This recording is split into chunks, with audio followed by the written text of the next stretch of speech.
Next question. So you do a lot of strength work as far as your workouts go. A lot of strength work. Do you do any stretching or mobility stuff? Isn't it important, especially, for being a jiu-jitsu guy and all? Well, the actual question says, especially for an aging jiu-jitsu player. So, But that applies to kind of everybody, though, right? well, we're all aging. are we Right, not? yeah, technically, But I kind of yeah. feel like this was directed at me as an old man. At the age of 44, I'm an aging jiu-jitsu player. Now, of course, at our gym, we have guys that are 50 and 60 years old that I roll with, and they roll with the young studs and everything else. So I think aging is a relative term. We're all aging. The bottom line here is, yeah, absolutely. Stretching and mobility are important. I should do more. I don't do enough. That being said, I will say that a lot of the movements that I do involve mobility in their own right. Mm-hmm. For instance, when I do squats, I squat all the way to the bottom. Mm-hmm. And so people are always surprised at my hip mobility because I squat with heavy weights on my back and I go all the way down into the full squat position. Mm-hmm. So I'm relatively flexible in the hips. If you do muscle ups, and you're getting really good mobility work in your shoulders. Same thing with ring dips. I mean, any of the ring, I'm on rings all the time, and so you get a lot of mobility and strengthening of those little muscles and keeping them healthy. So I do some pretty good there. That being said, I know I should do more, and whenever I get some kind of an injury, this is a bad policy. I get injured and then I do mobility work. Right. I should do the other way around. Mm-hmm. This is one of those things that I need to increase my discipline on. Mm-hmm. So I need to improve the amount of mobility work that I do.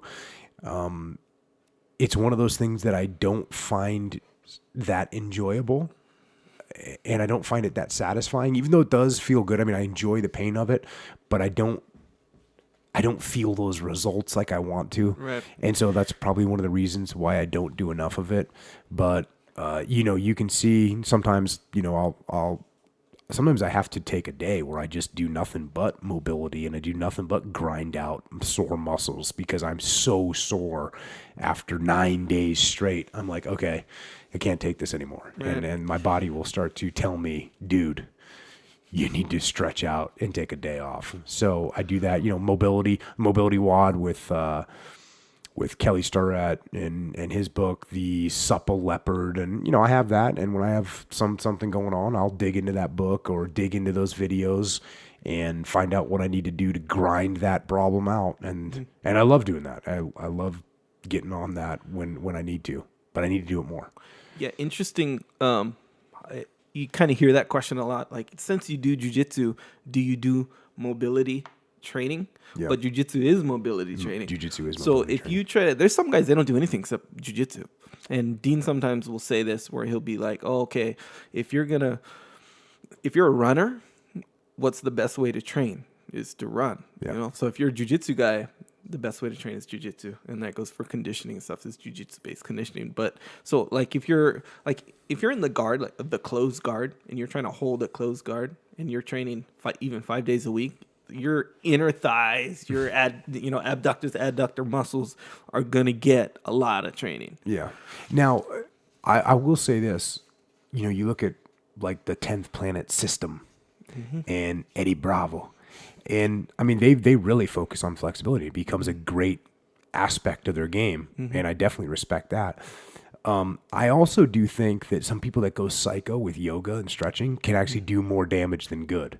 I knew some guys along the way that got really into yoga. Mm-hmm. And as the years went on, I think it was debilitating for them. Your spine and your muscles are supposed to stretch to a certain point, and when you start stretching them beyond that, in my opinion, you start doing more harm than good. Now, I'm not even close to that. This is no excuse. This is no me saying, hey, like you're yoga's in bad for you. No, danger. I'm in no danger of stretching too much. So, but I just didn't want to throw that out there that I think you can overdo it, and you can go into these extreme positions that are not good for you anymore. And I've actually one of my SEAL buddies who was very into yoga for 15 years, and he is messed up now. And he said, yeah, I think the main reason is because I went too far with yoga. So yeah, with everything, right? You go too far, it jams you up. That's true. I think that especially if you're doing it in reference to your jiu-jitsu,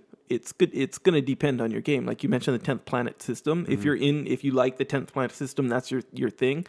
To improve your flexibility, that's going to be a big asset compared to your deadlift.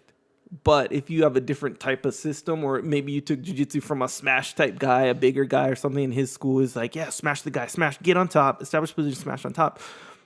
Your assets are going to lie more in maybe some strength, maybe some balance stuff, more so than submission. So it just depends on what game you want, really.